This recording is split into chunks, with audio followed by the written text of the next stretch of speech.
Bien, mi tema en el día de hoy, en la presentación, es hablar de Josué.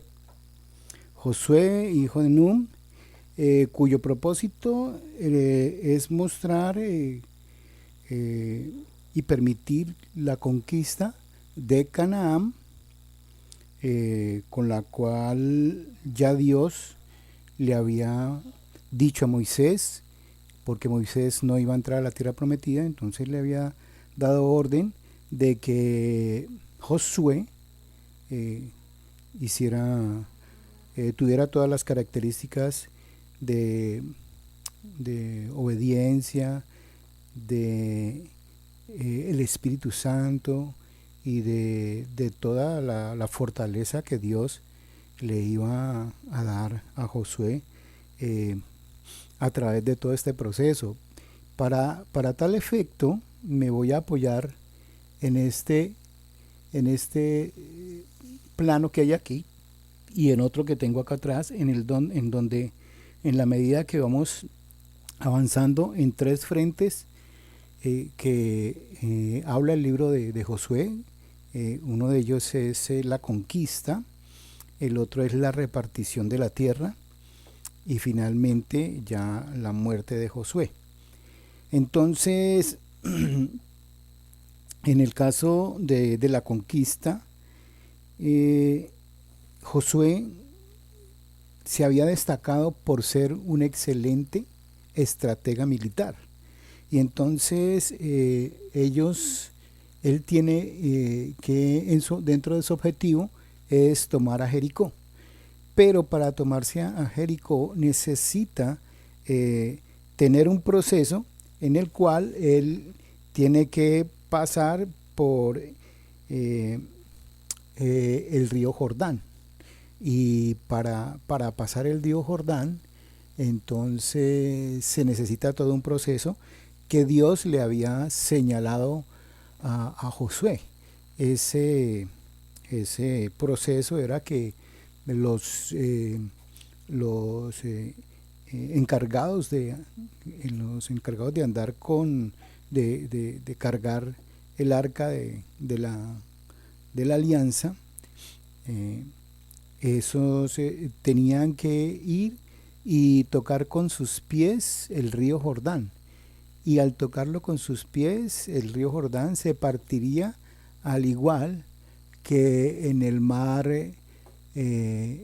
muerto, cuando los israelitas pasaron en el Éxodo, que también se abrió el mar muerto.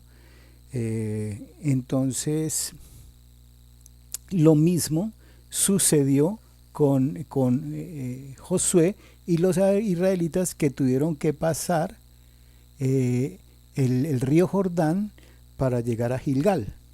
Y después de que pasaron el río Jordán, con todo ese protocolo y que el Señor le indicó, porque en el momento en que Moisés fallece, Dios le habla directamente a Josué y le dice que no tenga miedo, le dice que sea valiente, que él va a estar que él lo va a acompañar al igual que lo hizo con Moisés. Entonces, por eso es que durante todo este proceso Josué eh, pone mucho cuidado a lo que el Señor le diga para que de esa misma manera se hagan las cosas y el Señor sea el que respalde toda esa actividad.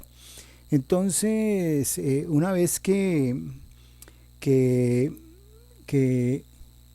logran pasar el río Jordán, Josué manda dos espías, digámoslo así, dos israelitas a Jericó para que se dé cuenta de cómo está, eh, eh, cómo es el proceso con Jericó.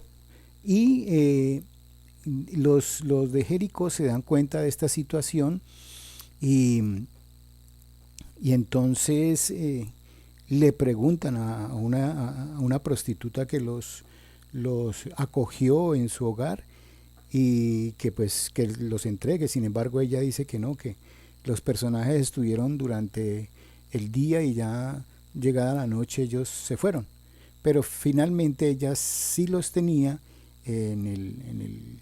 como en el techo de su casa, y luego de que se fueron los militares, ella les narró que todos estaban asustados porque se daban cuenta de que Dios estaba con ellos y que de alguna manera iba a tomar esa ciudad, y se había apoderado de todos ellos el miedo, porque sabían que Dios estaba respaldando al pueblo de Israel. Y entonces ella aprovechó esa situación para que los dos espías le juraran a ella de que cuando entrara Josué con todo su ejército, le perdonarían la vida a ella, a sus familiares, a su padre, a su madre y a todos los que estuvieran con ella en su casa. Y para eso colocaron algo que era una señal, era una cinta que era una señal. Entonces ellos efectivamente hicieron ese espionaje, y luego se fueron y le dijeron a Josué todo lo que había pasado. Entonces, durante este proceso también Dios le dice a Josué que todos aquellos que salieron de Egipto, pues algunos de ellos se habían circuncidado, pero los que habían salido de allá no iban a entrar a la tierra prometida, y que los que venían de abajo, los hijos de estos israelitas serían los que entrarían a la tierra prometida, pero aprovechar para que esta gente que estaba allí, que no había sido circuncidada, entonces procedieran a circuncidarlos, porque ellos serían los que entrarían a la tierra prometida. Entonces procedió Josué a circuncidar a todos los que estaban allí dispuestos para el ejército, como parte del pueblo que no se habían circuncidado, y entonces procedió a circuncidarlos. Esto porque es una de las garantías que necesitaba en ese caso, digo Dios, para entrar a la tierra prometida. Ahora, después de esto viene una situación en la que Josué tiene una cantidad de batallas con toda la cantidad de 17 aproximadamente reyes con los cuales tiene que luchar, porque tiene que comenzar a tomar la tierra que Dios le había prometido. Pero quiero aprovechar antes de continuar, aprovechar la tierra que Josué iba a tomar, y es todo esto que estoy señalando aquí. Viene por aquí, viene por este lado de acá, sube y viene como hasta este lado entre Tiro y Sidón. Toda esta tierra es la que Israel toma, la Josué toma, y entonces esta tierra se divide en dos, que es la tierra del sur y la tierra del norte. Tierra del sur, o sea, los israelitas del sur y los israelitas del norte, que esos tienen una situación un poco agravante hacia un futuro, porque aquí viene Nabucodonosor y se toma todo lo que es el reino del norte y los tiene en cautiverio durante mucho tiempo.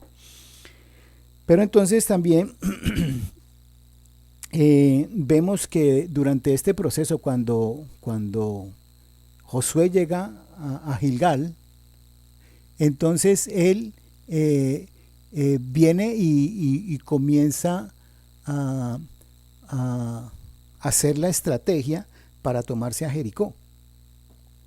Y entonces, de alguna manera, con todo su ejército, primero se toma a la ciudad de ahí. Primero se toma la ciudad de ahí. Después de que pasa el río Jordán y se toman a Gilgal, y luego se toma ahí, hace todo el proceso para tomarse a Jericó. Se toma a Jericó, y como Dios les había ordenado que no hicieran lo del anatema, que ellos acabaran con todo y entregaran todo lo que Dios le había permitido entregar, lo entregaran a Josué. Sin embargo, otra guerra que se establece y en esa toma los israelitas pierden. Y entonces Josué se rasga sus vestiduras y de alguna manera le hace el reclamo a Dios, que cómo es así, que pues van a tomar la tierra que él les había dado y que pues de alguna manera si era que él los iba a entregar a los otros reyes. Bueno, ahí se quejó muchísimo Josué, pero al final Dios le dijo que se tranquilizara y que se diera cuenta de que Israel había pecado y que entre ellos había un anatema y que Dios le dio las luces para que él averiguara quién era el que estaba haciendo de anatema y así poder corregir esa situación. Y efectivamente reunieron al pueblo, Josué hizo como Dios le había dicho y se dio cuenta de que Acaz había tomado unos lienzos que había encontrado, unas monedas y un lingote de oro. Entonces, pues, Acaz lo entregó y finalmente él, Acaz y toda su familia fueron apedreados y fueron colocados al fuego, fueron quemados. Y de esa manera se liberó nuevamente Israel de ese pecado que había cometido Acaz y volvió nuevamente a resurgir Israel en los conflictos, en los posteriores conflictos o guerras que iba a tener con los siguientes reyes. Entonces es importante mencionar ese pecado de Acaz. Ahora, durante el proceso de toma de Josué hacia todo este terreno de aquí, que hay aproximadamente unos 17 reyes, donde algunos hacen alianzas, pero que definitivamente Dios los entrega en manos de Josué, y finalmente conquistan toda la tierra. Esta es la famosa tierra de Canaán que Dios les había prometido y que definitivamente Dios le entrega a Josué a través de todo ese proceso de pleitos que tuvo Josué con todos esos reyes. De aquí también es importante y me llama la atención esta parte verde que se encuentra aquí, que se llama la media luna fértil y que es un terreno que es muy rico en agricultura y por allí es el sitio donde hay un desarrollo económico importantísimo en ese sector y que pues de alguna manera se le llama media luna fértil porque efectivamente por ahí hay un gran auge de agricultura, ahí la parte con el mar Mediterráneo, toda esta parte costera, donde va a servir de conexión a toda esta área de aquí para que el comercio y la economía de esos pueblos sea muy buena. Bien, entonces quería mostrar en este plano eso. Ahora, luego de esto, quiero mostrar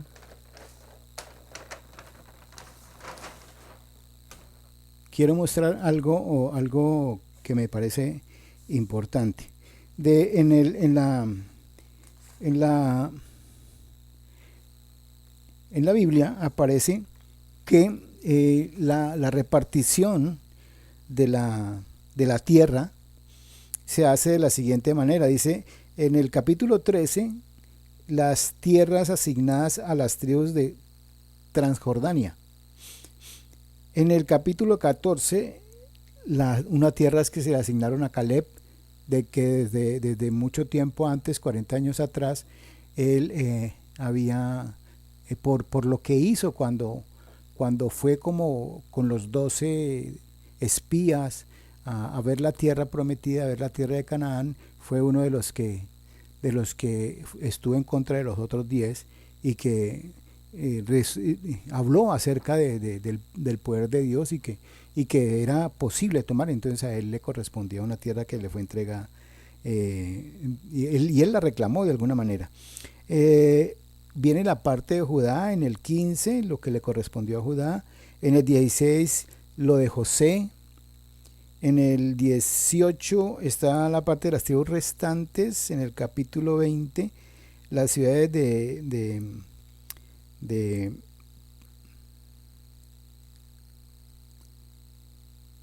en el 21, las ciudades de Levíticos, y conclusión y partida de las tribus de Transjordania. Ahora, esto es lo que nos comenta la Biblia acerca de las tierras repartidas. Pero vemos aquí en este gráfico, que fue este pedazo que viene desde Gaza hasta Tiro, que era lo que decíamos nosotros en el mapa pasado, que era lo que Josué había tomado. O sea, había luchado contra toda esa cantidad de reyes que había en esta área y los había vencido, y toda esta tierra había quedado para ellos.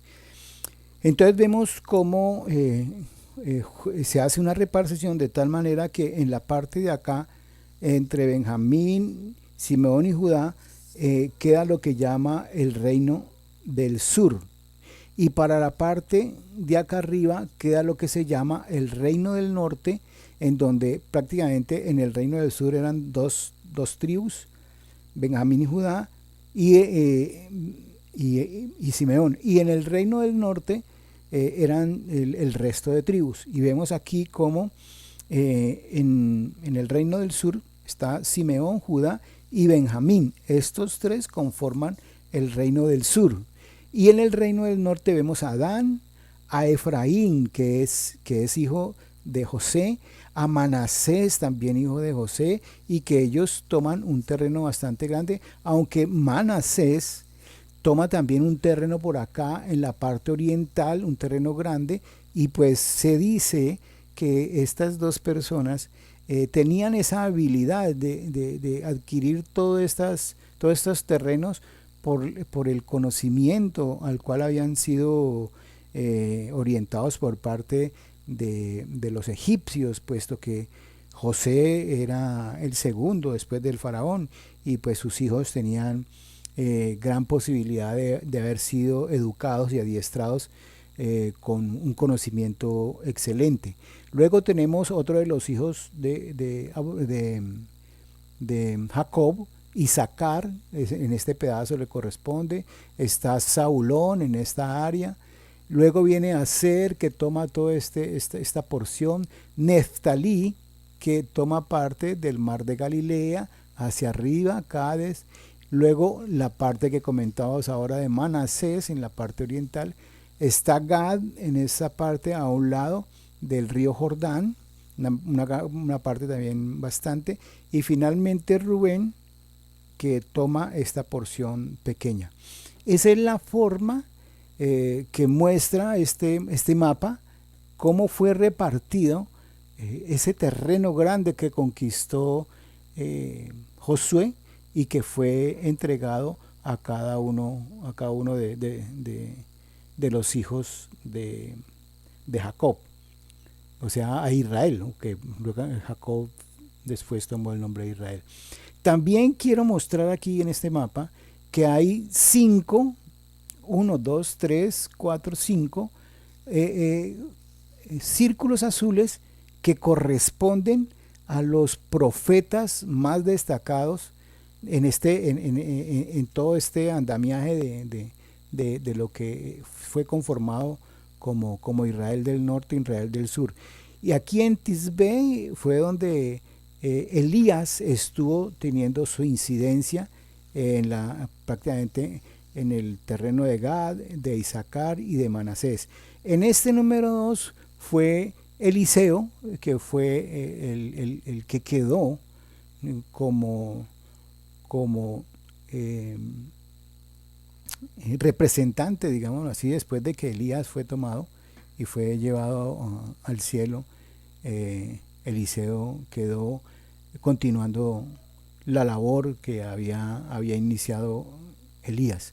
Y entonces también tiene incidencia en el terreno de Isaacar, de Manasés, de Gad. Y tenemos ahora en el 3 y el 5, y aquí vemos que está Jerusalén. Y en Jerusalén actuaron Isaías y Ezequiel, fueron los dos profetas prominentes que afectaron el área de Judá, de Dan, de Efraín, de Rubén y de pronto de Gad.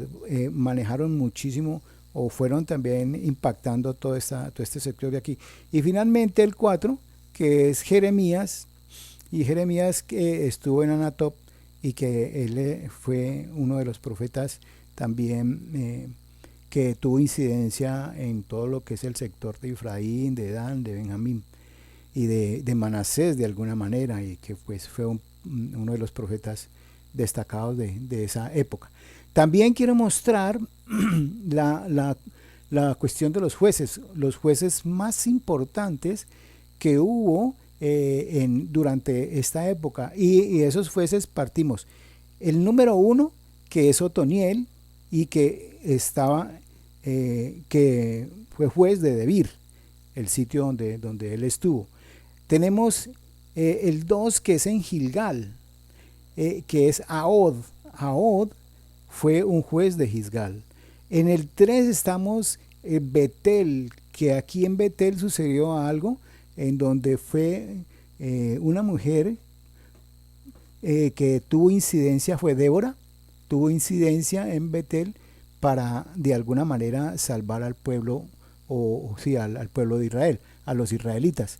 Luego viene el número 4, que es en Isaacar, está Gedeón, en esta población de Ofra, también teniendo incidencia como juez.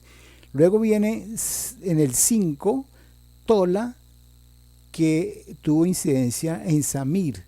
El número 6, en Camón, estuvo Jair como juez de este sector, impactando esta área donde está Manasés. Y el 7, Ramot de Galad, estuvo Jefté, que ya vimos que Jefté tuvo algunos inconvenientes, pero que fue juez de este sector.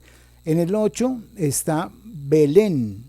En Belén estuvo Ibsán, y fue juez de este sector, y al cual tuvo su incidencia fuerte en este sitio. El 9 fue, en el 9 estuvo en Caná, estuvo Elón teniendo incidencia en este sector. El 10 estuvo en Pitón, Abdón, y Abdón